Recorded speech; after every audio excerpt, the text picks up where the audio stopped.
Bendiciones, Iglesia de Jesucristo. Es un privilegio dirigirme a ustedes. Mi nombre es Marta Ramírez Zamora, anciana de la Iglesia Congregación Cristiana Génesis, y este mensaje de hoy lo he titulado La justa ira de Dios. Hemos visto que algunos predicadores modernos hablar de juicio de Dios o ira de Dios es un asunto antipopular, pero para los predicadores de los tiempos bíblicos era un asunto constante y de extrema urgencia. Por lo general se oye mucho acerca de la gracia, la misericordia y el perdón de Dios, y por supuesto es maravilloso y hay que anunciarlo, pero si no se enseña que Dios es un Dios también de ira, entonces solo estaremos presentando un lado de la verdad y no la verdad completa. Hermanos, en el Nuevo Testamento está la certeza que habrá un juicio venidero. Vamos a leer 2 de Pedro 2:9.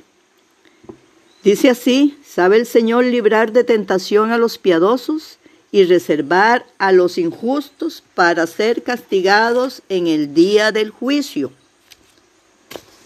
En Romanos 2:5 nos habla que dice así: pero por tu dureza y por tu corazón no arrepentido, atesoras para ti mismo ira para el día de la ira y de la revelación del justo juicio de Dios.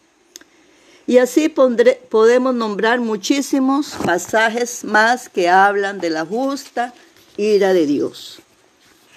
Algunos dirán: es que yo creo en un Dios que es todo amor. Sí, claro, yo también creo en un Dios que es todo amor, todo misericordia. Pero la naturaleza de Dios es dual. O sea, Él es amor, Él es también ira. Lo primero que tenemos que considerar es que Dios no solamente se da a conocer por medio del amor, la misericordia y la gracia, sino que también se da a conocer por medio de su ira. En otras palabras, Él no es uno o el otro, sino ambos. Mira lo que dice Romanos 11:22. Dice así: pues la bondad y la severidad de Dios, la severidad ciertamente para con los que cayeron, pero la bondad para contigo, si permaneces en esa bondad, pues de otra manera tú también serás cortado. Así que, lamentablemente, muchos cristianos y no cristianos se han pintado y acomodado a la imagen de un Dios que no es el Dios de la Biblia, y tristemente hacen caso omiso para entonces vivir como ellos quieran. La ira de Dios, hermanos, es tanto una de las perfecciones divinas como lo es su fidelidad, su poder, su misericordia.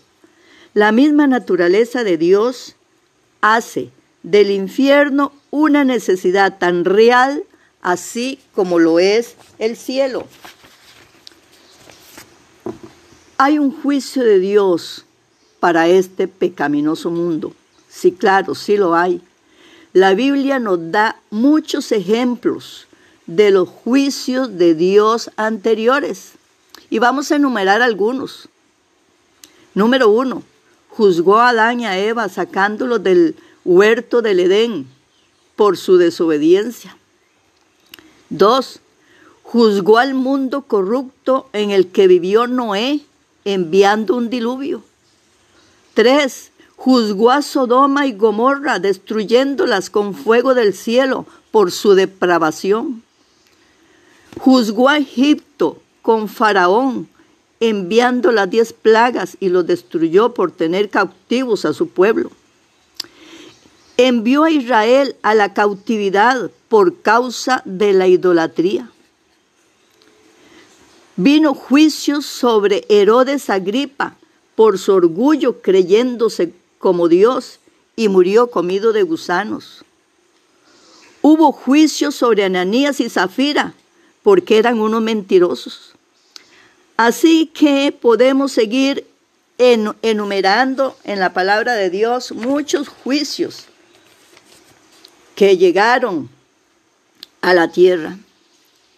Pueblo que me escucha, el pecaminoso mundo de hoy, atestado de fornicación, atestado de adulterio, de divorcio, de incestos, de bestialismo, de sodomía, injusticia, homicidio, suicidio, etc., necesita ser corregido por Dios. Y voy a decir esto, necesita ser corregido por Dios. ¿Qué dice el profeta Isaías en capítulo 13, versículo 11? Él dice, castigaré al mundo por su maldad y a los impíos por su iniquidad, y haré que cese la arrogancia de los soberbios y abatiré la altivez de los fuertes. Leamos también Romanos 1:18, dice así, porque la ira de Dios se revela desde el cielo contra toda impiedad e injusticia de los hombres que detienen con injusticia la verdad. Vemos entonces que Dios está enfadado con esta perversa generación. Aquí tenemos la respuesta a la pregunta de ¿por qué necesita la humanidad el Evangelio de Cristo? Bueno, la respuesta es porque están perdidos sin Dios y que la ira del Todopoderoso se revela desde el cielo contra toda esa impiedad. Claro que el Señor se disgusta. Nadie puede pensar, ¿se enojará Dios? Claro que sí. Es parte de su naturaleza. Dios estuvo disgustado con la nación de Israel, su pueblo, 40 años, porque ellos desobedecieron y divagaron en su corazón sin conocer su camino. Es cierto, hermanos, que Dios irrumpe ocasionalmente en la historia humana para mostrar su extremado disgusto por los pecados de los hombres. Lo vemos. ¿Qué dice también Segunda de Tesalonicenses del 1, 8 al 9? Dice que Él llega con gloria y llega con poder, en llama de fuego, para dar, escuchen hermanos, para dar retribución a los que no conocieron a Dios ni obedecen el Evangelio de nuestro Señor Jesucristo, los cuales sufrirán, escuche bien, sufrirán pena de eterna perdición, excluidos de la presencia del Señor y de la gloria de su poder. Así que, hermanos, la llama de fuego puede ser una imagen del juicio ardiente que está a punto de desencadenarse. Y cuando Dios dé esa retribución, no es por pasión de venganza, no, sino para dar un justo pago. No hay pensamiento de desquite en Él, sino de aplicar el castigo que demanda su carácter santo y justo. Hermanos, Dios no se complace en la muerte de los malvados, no. Lo dice Ezequiel, que dice, porque no quiero la muerte del que muere. Dice Jehová el Señor, convertíos pues y viviréis. Esto lo dice Ezequiel 18:32. Así que, ¿por qué Dios está enfadado con su mundo? Bueno, está escrito, porque sabéis esto, que ningún fornicario o inmundo o avaro que es idólatra tiene herencia en el reino de Cristo, en el reino de Dios. Así que nadie os engañe con palabras vanas, porque por estas cosas viene la ira de Dios sobre los hijos de desobediencia. Esto está en Efesios 5, 5, 6. Dios, todo lo que ve a nuestro alrededor, a veces es pecado, impureza. Así que hay hombres en esta tierra con sabiduría terrenal y diabólica que tienen teorías que permiten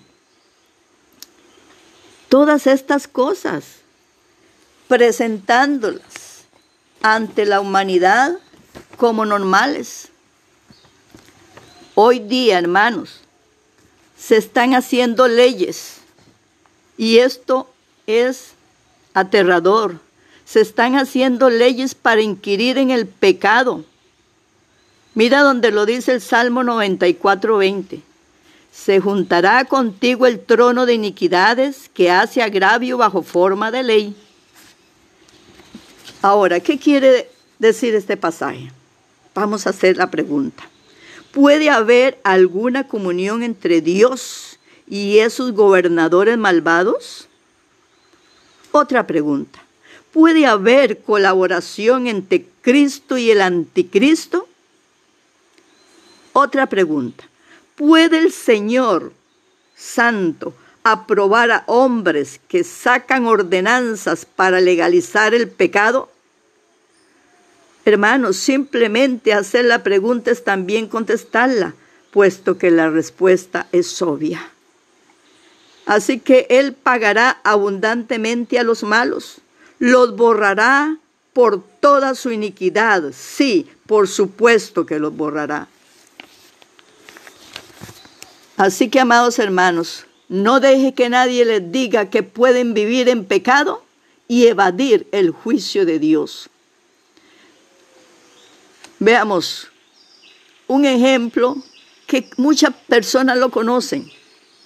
El pueblo de Sodoma y las ciudades de su alrededor vivían en el orgullo, en la prosperidad, en la holgazanería, en la soberbia, en la saciedad de pan. Y no fortalecieron la mano del afligido y del menesteroso, hicieron abominación delante de Dios. Y el resultado de todo esto fue la abominación sexual tremenda. ¿Y cuál fue el castigo impuesto por Dios? Vamos a leerlo en Génesis 19, 24, 25. Dice así: entonces Jehová hizo llover sobre Sodoma y sobre Gomorra azufre y fuego de parte de Jehová desde los cielos, y destruyó las ciudades y toda aquella llanura con todos los moradores de aquellas ciudades y el fruto de la tierra. Así es. Y Dios destruyó. ¿Por qué? Porque no encontró ni siquiera 10 hombres justos allí. Eso es doloroso. Pueblo que me escucha, esta destrucción se nos presenta como una advertencia más que se grita a los 4 vientos. Debemos de permanecer en santidad, honrando al Creador del universo, el Creador de todas las cosas, porque a esta tierra le aguarda su destrucción. La maldad ha subido delante de este Dios tan santo. Ahora, hermanos, ¿cuál es el peligro de negar la ira de Dios? Si usted rechaza la ira de Dios, si no lo comprende, no entenderemos que la razón del Evangelio es darnos precisamente la salvación de la ira de Dios. Hermanos, esto es así. Si sacamos la ira de Dios del plan de la redención, entonces no existe el logro propiciatorio de la cruz, ni la maravilla del amor redentor de Dios, ni tendrá el evangelismo la urgencia exigida de ser predicado, como lo dice el libro de Judas, a otro salvad, arrebatándolo del fuego. Así que, hermanos, necesitamos aceptar a Dios tal como Él es, con su amor, con su ira, con su misericordia y su justicia. Cuando no se extrañe, porque su indignación es justa y su indignación es santa.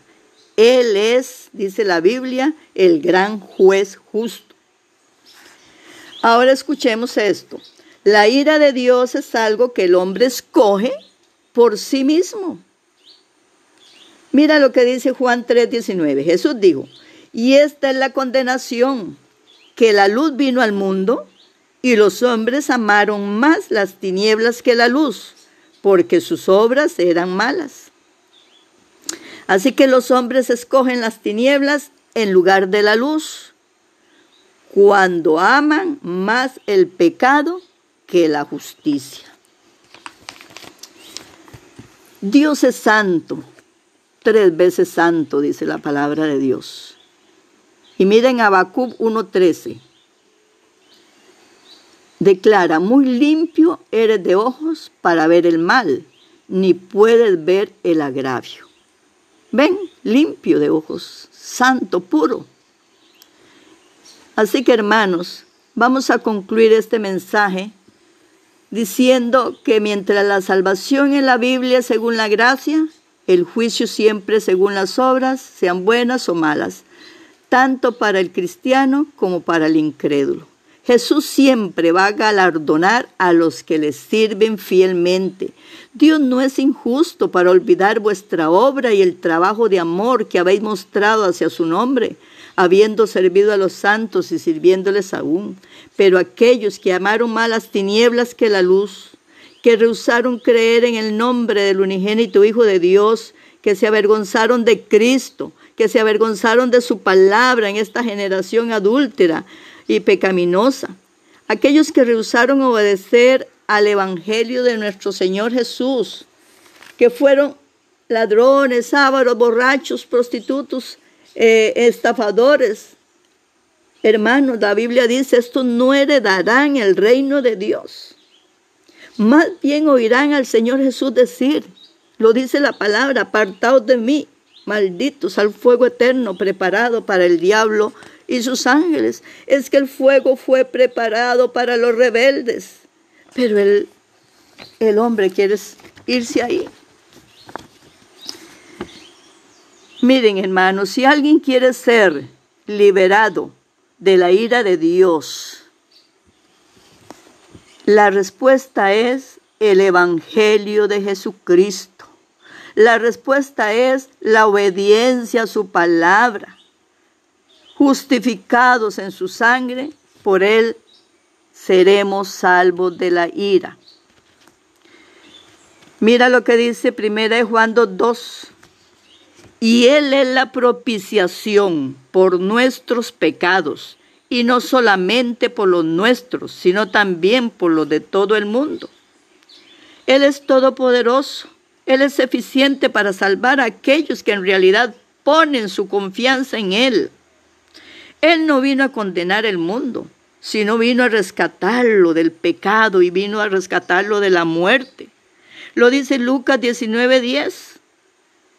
Porque el Hijo del Hombre vino a buscar y vino a salvar lo que se había perdido.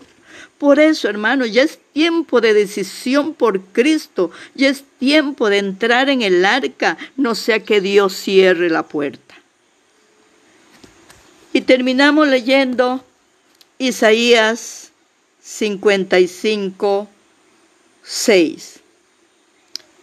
Buscad a Jehová mientras puede ser hallado. Llamadle en tanto que está cercano. Deje el impío su camino y el hombre inicuo sus pensamientos, y vuélvase a Jehová, el cual tendrá de él misericordia, y al Dios nuestro, el cual será amplio en perdonar. Amén. Vamos a orar, hermanos. Padre Celestial, en el nombre de tu amado Hijo Jesús, te doy alabanza, te doy exaltación, adoración. Tú eres todo, Señor, todo para nosotros.